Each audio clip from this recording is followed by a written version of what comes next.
What's up mga kapatid? So nagbabalik na naman si Boss Lucio at mga kapatid natin, nakita nyo naman na sa aking harapan, it's a keyboard. So guys, kita nyo naman dyan sa ating title or dyan sa thumbnail natin guys, imo-modification natin itong Gamma K MK68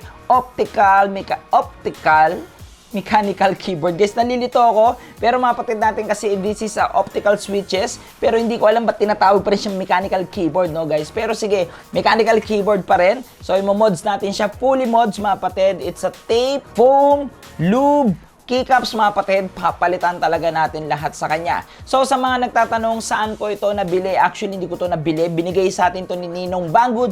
Pero kung gusto mong bilhin, mga kapatid, naka-sale pa ito. At meron akong full review nito, mga kapatid. Ito siya, oh. Ayan, oh, lalabas dyan yung kanyang thumbnail. At dyan sa ibabaw, guys, yung link. At nandyan sa description box. Kung gusto mong mapanood yung full detail netong Gamma K MK68, alam mo na guys, check that video. And syempre mga kapatid, road to 100k na si Boss Lucio. Kung gusto nyo pa makakita ng mga unboxing, streaming tips, tech tips, at PC build, don't forget to like, share, and comment, subscribe, at yung malita bell para lagi kang updated sa lahat ng ating video. So tara, umpisa na natin.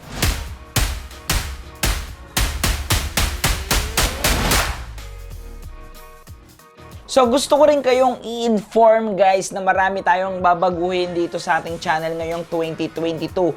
Lalong-lalo na yung shoutout. Kasi guys, sa pagkakatanda ko, last shoutout na ginawa ko dito sa ating channel is 2020 pa. So ngayon guys, I promise, magsha-shoutout tayo. Sorry talaga sa mga nag-request ng mga shoutout guys. Nakakalimutan ko at nawawala sa isip ko. And lalong-lalo na meron tayong bago dito sa ating channel. Makita nyo po dyan sa baba na meron na kayong pwedeng i-click na join. Yung join na yan mga kapatid natin, it's a membership guys. Okay, na-activate na yan sa aking channel. So para yung supporter badge, pwede kayo mag-support sa akin guys. And mga kapatid, alam nyo na yun guys, it's 99 pesos ata ang presyo niyan. And mapupunta yun sa ating channel para mas lalo natin ma-improve. Para syempre mas masuportahan pa yung pag-grow netong channel na to. And maraming benefits yan guys. Unang-una dyan pa nag-comment ka, may special badge ka. Meron kang umiilaw-ilaw guys na badge. And pwede kang mag-comment ng mga emoji ni Boss Lucio. And priority to shoutout natin lahat ng nasa membership. Pero mga kapatid, syempre hindi naman to sapilitan. Okay, kung ikaw ay walang pang member, okay lang naman at gusto mo magpa-shoutout, maglalagay pa rin tayo mga kapatid or pipili pa rin ako ng mga masya-shoutout natin guys na magko-comment dyan sa baba na i-shoutout natin sa ating next video. Every video guys, I try maglalagay na tayo ng shoutout. And sobrang dami pang mga benefits niyan. Abangan nyo po yung video na gagawin ko bukod dyan. Sana i-note nyo ito guys na weekly upload si Boss Lucio. Monday to Friday guys, nag-upload talaga ako around 9 PM to 12 AM guys. So sana mga kapatid natin, maasahan ko kayo kasi mga kapatid, bumabagsak na yung ating channel. Malaki yung ating dinarap mula sa 6 million reach. Ngayon guys, 3 million reach na lang tayo. Pero it's okay guys, it's volatile naman talaga ang YouTube, kaya it's okay lang. Kaya guys, don't forget na mag-like kayo guys ng ating mga video para mas lalo tayong tulungan ni YouTube algorithm ibato sa mas maraming audience para mag 100k na tayo, di ba? So tara mga kapatid, umpisa na natin itong lesson na to. So syempre pag tayo mag-uumpisa sa modification, kailangan natin itong kalasin. Pero guys, kagaya din naman ng mga ibang mechanical keyboard, napakadali lang naman magkalas ng mga ganito. Kailangan mo lang munang tanggalin yung keycaps at guys, kailangan mong samahan ito ng onting tiyaga at lagyan mo ng feelings, di ba? Para maganda yung kalabasan.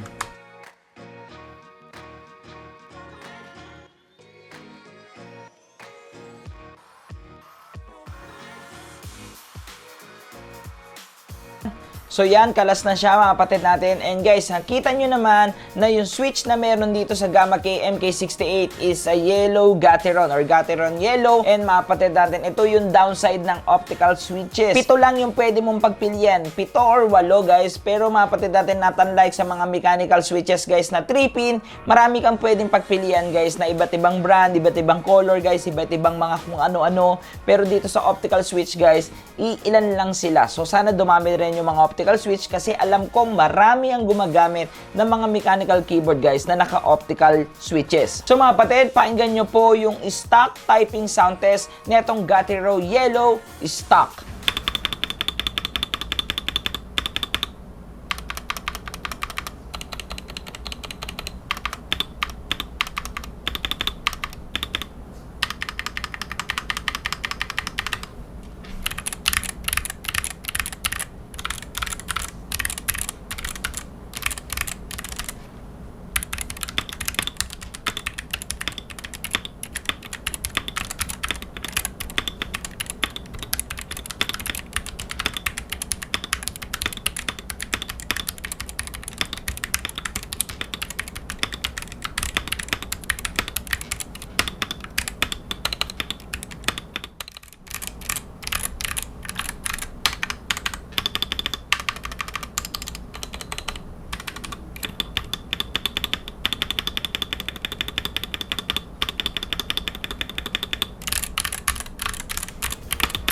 So, okay naman siya mga kapatid natin, lalong-lalo na yung mga stabilizer niya. Guys, para sa akin maganda na. Pero tignan natin mamaya kung ano pa yung igaganda netong Gamma K MK68. So, tuloy natin, tanggalin naman natin ngayon yung mga switch.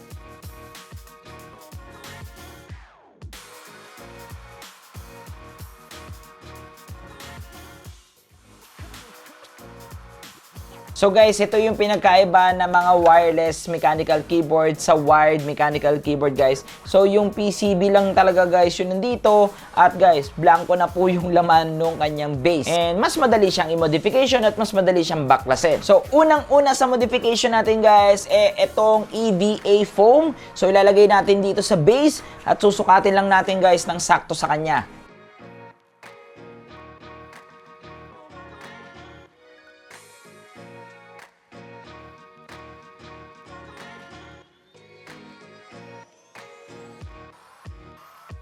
So, after natin malagay yung EVA foam na yan, kukunin naman natin itong ating PCB board at lalagyan natin ito ng tape. So, yung gagamitin kong tape dito guys is yung ordinaryong masking tape lang. Pero mga kapatid natin, may nakikita akong iba, ginagamitan nila na may mga kulay. Pero same lang naman daw yun. It's a ordinary masking tape lang, may kulay lang sila.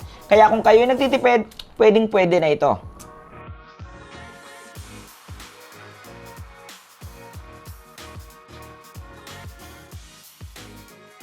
So, after natin malagyan ng tape, dito na papasok ang PE foam na ating gagamitin. So, same lang, susukatin natin. Yung kailangan lang natin yung ating gugupitin.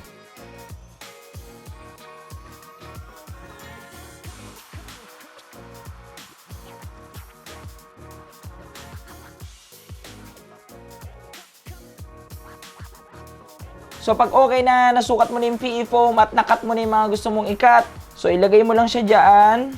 Pwesto mo lang maigi at ilagay na natin itong last part at i-screw na natin siya.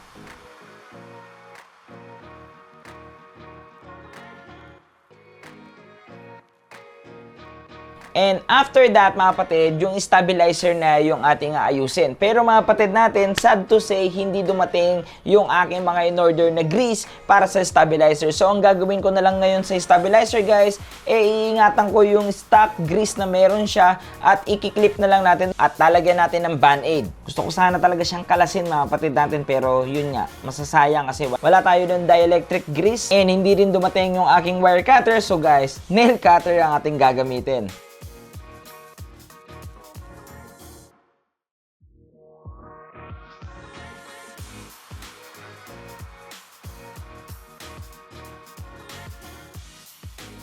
So, itabi na natin yan. Punta na tayo sa ating next part. Ito yung isa sa mga pinakamahirap dito pero satisfying is mag-lube ng mga switch. So, guys, tanggal balik mga kapatid. So, alam nyo na, sit back, relax, and enjoy. One eternity later. So yun guys, after 48 years, nakalas din natin lahat ng switch. Nailagay na natin yung mga switch dito sa bukod na plastic. At yung lube na gagamitin natin guys, it's itong Krytox GPL205. G05 grams, okay, na nabili natin sa Monkey Key. At ito rin mga brush na to guys, sa kanila rin nabili. At ito naman Krytox or Krytox guys, the GPL105 ang gagamitin natin sa mga spring. So guys, again, kung gusto nyo rin bumili nito, ilalagay ko sa description box yung kanilang page para guys, alam nyo na, order na lang kayo. So patakan natin ito. 4, pwede na siguro yung 4 guys. Sobrang dami na siguro nun. So ziplock ito guys. So, kalog-kalog lang. So, parang ang onti nung nilagay ko. Wait lang, dagdagan natin. So, itak-tak mo. Itak-tak mo. Yan, tak-tak lang guys. Alug-alugin lang natin. At yung next naman natin, ito pa yung isa sa pinakamatagal para dito sa ating keyboard mods. Pero ito ay satisfying ang paglalagay ng lube.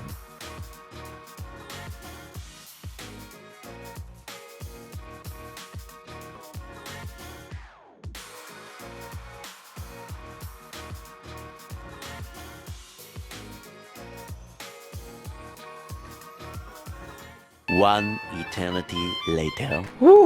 Natapos din tayo mag-lube. Grabe, nabot tayo ng halos 2 oras mag-lube guys. At this is the last piece mga kapatid. And that's it. Kompleto na ang ating Gateron Yellow Lube switches guys.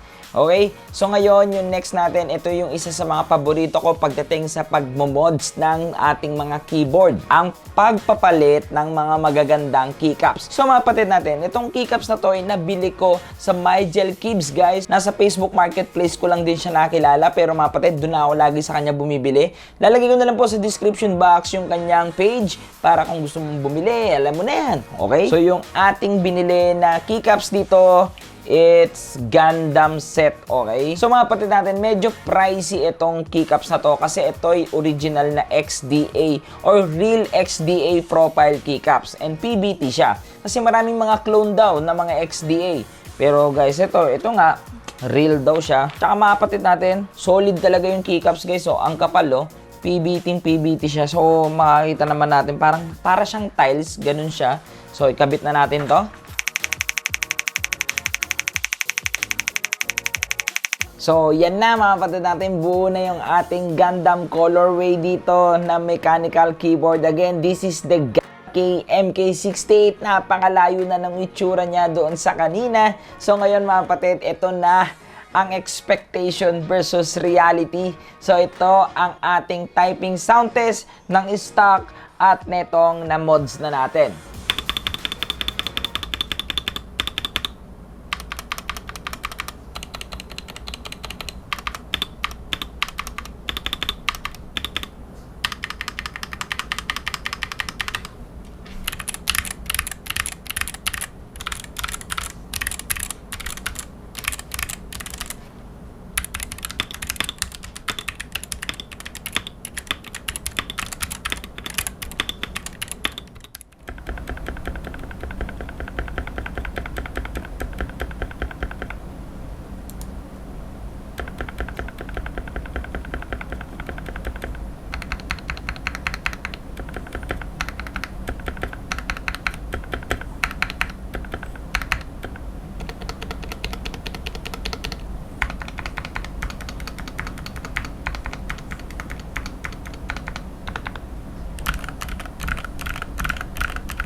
So yon mga kapatid, kahit pa paano, para sa akin mga kapatid natin, sulit yung pagod ko dito, sulit yung puyat ko sa pagbubuo nitong ating mechanical keyboard. Babagay lalo ito sa ating setup dahil white team tayo sa ating setup. And I'm a big fan din talaga ng Gundam. So guys, gustong gusto ko talaga tong keycaps na to. At mga kapatid natin, tingnan nyo, nakikita nyo po ba yung XDA profile na yan mga kapatid? Pantay-pantay po talaga siya.